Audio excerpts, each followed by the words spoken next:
ಸ್ನೇಹಿತರೆ ನಮಸ್ಕಾರ ಎಲ್ರಿಗೂ welcome back to the channel. ಇವತ್ತಿನ ಈ ವಿಡಿಯೋದ ಮಾಹಿತಿ ಏನಂದ್ರೆ ಎಚ್ ಪಿ ಗ್ಯಾಸ್ನ ಕನೆಕ್ಷನ್ ಪಡೆದಿರ್ತಕ್ಕಂಥ ಗ್ರಾಹಕರು ಈ ಒಂದು ವಿಡಿಯೋನ ಸ್ಕಿಪ್ ಮಾಡ್ದಂಗೆ ನೋಡಿ. ಪ್ರತಿಯೊಬ್ಬರು ಕೂಡ ಈ KYC ಕಂಪ್ಲೀಟ್ ಮಾಡಬೇಕು. ಮುಂದಿನ ದಿನಮಾನಗಳಲ್ಲಿ ನಿಮಗೆ ಈ KYC ಮಾಡಲಿಲ್ಲ ಅಂದ್ರೆ ಗ್ಯಾಸ್ ಕನೆಕ್ಷನ್ ನಿಮಗೆ ಕಟ್ ಆಗೋ ಸಾಧ್ಯತೆ ಇರುತ್ತೆ. ಆದ್ರಿಂದ ಪ್ರತಿಯೊಬ್ಬರು ಕೂಡ ಈ ಒಂದು KYC ನೀವು ಮನೆಯಲ್ಲೇ ಕುಳಿತು ಯಶಸ್ವಿಯಾಗಿ ಮಾಡ್ಕೋಬಹುದು. ಎಲ್ಲಾ ತರದ ಹಂತಗಳನ್ನ ಸುಲಭವಾಗಿ ನಿಮಗೆ ತಿಳಿಸ್ಕೊಟ್ಟಿದ್ದೀನಿ. ನೀವು ಇಲ್ಲಿ ಯಾವುದೇ ಗ್ಯಾಸ್ ಏಜೆನ್ಸಿಗೆ ವಿಸಿಟ್ ಮಾಡಬೇಕಾದ ಅವಶ್ಯಕತೆ ಇಲ್ಲ, ಈಸಿಯಾಗಿ ಮಾಡ್ಕೋಬಹುದು. ಸಂಪೂರ್ಣವಾಗಿ ನೋಡಿ. ನಾನು ಆಲ್ರೆಡಿ ಇಲ್ಲಿ ಅಪ್ಡೇಟ್ ಮಾಡಿದ್ದೀನಿ, ಮೊಬೈಲಲ್ಲಿ ನೋಡ್ಬೋದು ನೀವು. ಈ KYC ಸ್ಟೇಟಸ್ ವೆರಿಫೈಡ್ ಅಂಡ್ ಈ KYC ಸ್ಟೇಟಸ್ ಬಂದು ಅಪ್ರೂವ್ಡ್ ಆಗಿದೆ, ವೆರಿಫೈಡ್ ಆಗಿದೆ. ಯಾವುದೇ ತರಹದ ತೊಂದರೆ ಇಲ್ಲ. ಈ ರೀತಿ ನೀವು ಕೂಡ ಮಾಡ್ಕೋಬಹುದು. ಹಾಗೇನೆ ಯಾರೆಲ್ಲ ಭರತ್ ಗ್ಯಾಸ್ ಕನೆಕ್ಷನ್ ಹೊಂದಿದ್ದೀರಿ ಅಂತವ್ರಿಗೂ ಕೂಡ ಒಂದು ಡೆಡಿಕೇಟೆಡ್ ವಿಡಿಯೋ ಮಾಡಿದ್ದೀನಿ.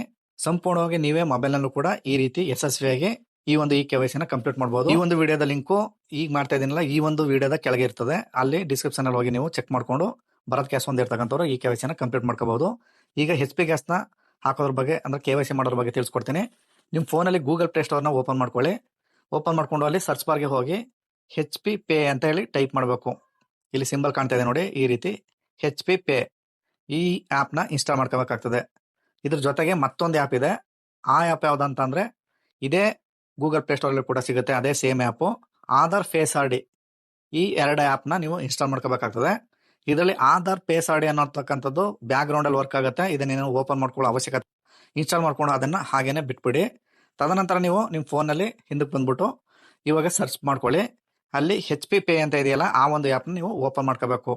ಓಪನ್ ಮಾಡ್ಕೊಂಡಾಗ ಈ ರೀತಿ ಕೆಳಗಡೆ ನೆಕ್ಸ್ಟ್ ಅಂತ ಇದೆ ಬಟನ್, ಕ್ಲಿಕ್ ಮಾಡ್ಕೊಂಡೋಗಿ ಈ ರೀತಿ ಇಂಟರ್ಫೇಸ್ ಓಪನ್ ಆಗ್ತದೆ.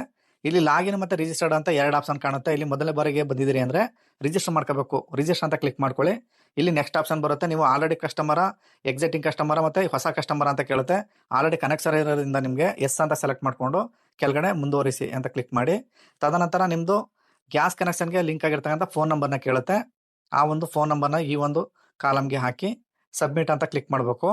ತದನಂತರ ನೀವು ಕೊಟ್ಟಿರ್ತಕ್ಕಂಥ ಫೋನ್ ನಂಬರ್ಗೆ ಒಂದು 6 ಡಿಜಿಟ್ ಪಿನ್ ಸೆಂಡ್ ಆಗುತ್ತೆ. ಪಿನ್ನ ಈ ಒಂದು ಬಾಕ್ಸ್ಗೆ ಹಾಕಿ ಕೆಳಗಡೆ ಸಬ್ಮಿಟ್ ಅಂತ ಕ್ಲಿಕ್ ಮಾಡಬೇಕು. ತದನಂತರ ಈ ರೀತಿ ನೆಕ್ಸ್ಟ್ ಪೇಜ್ ಓಪನ್ ಆಗ್ತದೆ. ಸ್ನೇಹಿತರೆ, ಇಲ್ಲಿ ನಿಮಗೆ ಗ್ಯಾಸ್ ಕನೆಕ್ಷನ್ ಕೊಟ್ಟಿರ್ತೀರಲ್ಲ, ನಿಮ್ಮ ಹೆಸರು ಅಲ್ಲಿ ಆಲ್ರೆಡಿ ಸೇವ್ ಆಗಿರ್ತದೆ. ಕೆಳಗಡೆ ಬಂದು ಲಾಸ್ಟ್ ನೇಮ್ ಅಂತ ನಿಮ್ಮ ಲಾಸ್ಟ್ ನೇಮ್ನ ಹಾಕಿ, ತದನಂತರ ನಿಮ್ಮ ಡೇಟ್ ಆಫ್ ಬರ್ತ್ನ ಕ್ಯಾಲೆಂಡರ್ ಮುಖಾಂತರ ಸೆಲೆಕ್ಟ್ ಮಾಡ್ಕೊಂಡು ಕೆಳಗಡೆ ಬಂದು ಕನ್ಸಲ್ಟ್ ಬಾಕ್ಸ್ ಇದನ್ನು ಕ್ಲಿಕ್ ಮಾಡಿ ಸಬ್ಮಿಟ್ ಮಾಡಬೇಕು. ಇಲ್ಲಿ ನಾನು ಲಾಸ್ಟ್ ನೇಮ್ ಅನ್ನೋ ಜಾಗನ ಖಾಲಿ ಬಿಟ್ಬಿಟ್ಟಿದ್ದೆ, ಅದರಿಂದ ಅಲ್ಲಿ ನಾನು ಅದನ್ನು ಫಿಲ್ ಅಪ್ ಮಾಡಿ ಈಗ ಮತ್ತೆ ಸಬ್ಮಿಟ್ ಅಂತ ಮಾಡ್ತಾ ಇದ್ದೀನಿ. ಈ ಹ್ಯಾವ್ ಎ ಸಕ್ಸಸ್ಫುಲಿ ರಿಜಿಸ್ಟರ್ಡ್ ಅಂತ ಈ ರೀತಿ ರಿಜಿಸ್ಟರ್ಡ್ ಆಗ್ಬಿಡುತ್ತೆ.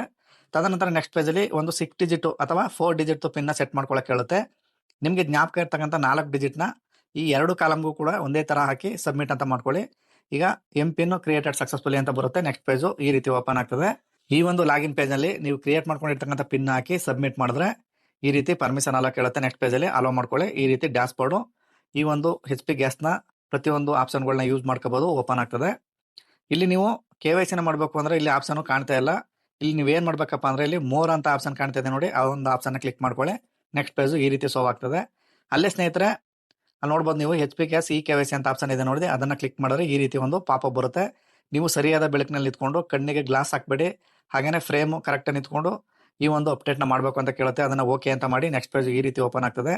ಅಲ್ಲಿ ಕನ್ಸಲ್ಟ್ ಬಾಕ್ಸ್ ಇದೆ, ಕನ್ಸಲ್ಟ್ ಬಾಕ್ಸ್ನ ಕ್ಲಿಕ್ ಮಾಡಿ ಕೆಳಗಡೆ ಬಂದು ಇಲ್ಲಿ ಕ್ಯಾಪ್ಸರ್ ಅಂತ ಇದೆ ನೋಡಿ, ಅದನ್ನ ಕ್ಲಿಕ್ ಮಾಡ್ತು ಅಂದ್ರೆ ಈ ರೀತಿ ಆದಂತ ಕೆಲವು ಟೈಮಲ್ಲಿ ಎರರ್ ಬರುತ್ತೆ. ಮತ್ತೆ ಕೂಡ ಟ್ರೈ ಮಾಡಿ, ಓಪನ್ ಆಗ್ತದೆ, ಏನ್ ಪ್ರಾಬ್ಲಮ್ ಇಲ್ಲ. ಈ ರೀತಿ ಮತ್ತೆ ಕೂಡ ಪಾಪಪ್ ಬರುತ್ತೆ, ನಾವು ಓಕೆ ಮಾಡ್ಕೊಂಡು ನೆಕ್ಸ್ಟ್ ಪೇಜ್ ಬರುತ್ತೆ. ಅಲ್ಲಿ ಕನ್ಸಲ್ಟ್ ಬಾಕ್ಸ್ನ ಕ್ಲಿಕ್ ಮಾಡಿ ಕ್ಯಾಪ್ಚರ್ ಫೇಸ್ ಅಂತ ಬರ್ತದೆ ನೋಡಿ, ಕ್ಯಾಪ್ಚರ್ ಮಾಡ್ತಾ ಇದ್ದೀನಿ ಫೇಸ್ನ.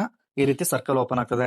ಕಸ್ಟಮರ್ನ ಸರ್ಕಲ್ ಒಳಗೆ ನಿಲ್ಲಿಸಿ ಗ್ರೀನ್ ಬರೋ ರೀತಿ ನೋಡ್ಕೊಂಡು ಕಣ್ಣ ಬ್ಲಿಂಕ್ ಮಾಡಿದ್ರೆ ಸಾಕು, ಆಟೋಮೆಟಿಕ್ ಆಗಿ ಈ ರೀತಿ KYC ಆಗ್ಬಿಡುತ್ತೆ. ಆಲ್ರೆಡಿ KYC ಆಗಿತ್ತು ಅಂದ್ರೆ ಇಲ್ಲಿ ಮತ್ತೆ ಮಾಡಕ್ಕೆ ಹೋದ್ರೆ ತಗೊಳ್ಳಲ್ಲ. ಈ KYC already done for this customer ಅಂತ ಬರುತ್ತೆ. ಒಂದ್ ವೇಳೆ ನೀವು ಫಸ್ಟ್ ಟೈಮ್ ಕಸ್ಟಮರ್ KYC ಮಾಡ್ತಾ ಇದ್ದೀರಿ ಅಂದ್ರೆ ಅಲ್ಲಿ ಈ KYC ನಾಟ್ ವೆರಿಫೈಡ್ ಅಂತ ಇದೆ ನೋಡಿ, ಆ ಒಂದು ಜಾಗದಲ್ಲಿ ಈ KYC ವೆರಿಫೈಡ್ ಅಂತ ಬರುತ್ತೆ. ಆ ರೀತಿ ನೋಡ್ಕೊಳ್ಳಿ. ಇದು ಆಲ್ರೆಡಿ ಈ ಕಸ್ಟಮರ್ದು KYC ಆಗಿದೆ. ಮೇಲ್ಗಡೆ ಸ್ಕ್ರೋಲ್ ಡೌನ್ ಆಗ್ತಾ ಇದೆ ನೋಡಬಹುದು. ನಿಮ್ಮ ಒಂದು KYC ಈ ತಾರೀಕಿನೊಂದು ಕಂಪ್ಲೀಟೆಡ್ ಆಗಿದೆ ಅಂತ ಹೇಳಿ ಒಂದು ಸ್ಕ್ರೋಲ್ ಆಗ್ತಾ ಇರ್ತದೆ, ನೀವು ಅಲ್ಲಿ ವೀಕ್ಷಣೆ ಮಾಡಬಹುದು. ಇನ್ನೂ ಹೆಚ್ಚಿನ ಮಾಹಿತಿ ಬೇಕು ನಿಮ್ಗೆ ಈ KYC ಬಗ್ಗೆ ಅಂದ್ರೆ ಮತ್ತೆ ಮೇನ್ ಪೇಜ್ಗೆ ಹೋಗಿ ಅಲ್ಲಿ ನಿಮ್ಮ ಫೋಟೋ ಇರುತ್ತೆ ಮೇಲ್ಗಡೆ, ಅದನ್ನ ಕ್ಲಿಕ್ ಮಾಡ್ಕೊಳ್ಳಿ. ಈ ರೀತಿ ಡ್ಯಾಶ್ ಬೋರ್ಡ್ ಬರುತ್ತೆ. ಅಲ್ಲಿ KYC ಇನ್ಫೋ ಅಂತ ಕ್ಲಿಕ್ ಮಾಡ್ಕೊಳ್ಳಿ. ಅಲ್ಲೂ ತೋರಿಸ್ತಾ ಇದೆ ನೋಡಬಹುದು, KYC status verified, KYC status approved ಅಂತ ತೋರಿಸುತ್ತೆ. ಈ ರೀತಿ ಆದ್ರೆ ಸ್ನೇಹಿತರೆ ನಿಮ್ದು ಯಶಸ್ವಿಯಾಗಿ ಕಂಪ್ಲೀಟ್ ಆಗಿದೆ ಅಂತ ಅರ್ಥ. ಸ್ನೇಹಿತರೆ, ಇದಾಗಿತ್ತು ಇವತ್ತಿನ ಈ ಒಂದು ವಿಡಿಯೋದ ಮಾಹಿತಿ. ಈ ಮಾಹಿತಿ ನಿಮ್ಗೆ ಇಷ್ಟವಾಗಿದ್ರೆ ದಯವಿಟ್ಟು ನಮ್ಮ ಚಾನಲ್ ಸಬ್ಸ್ಕ್ರೈಬ್ ಮಾಡಿ.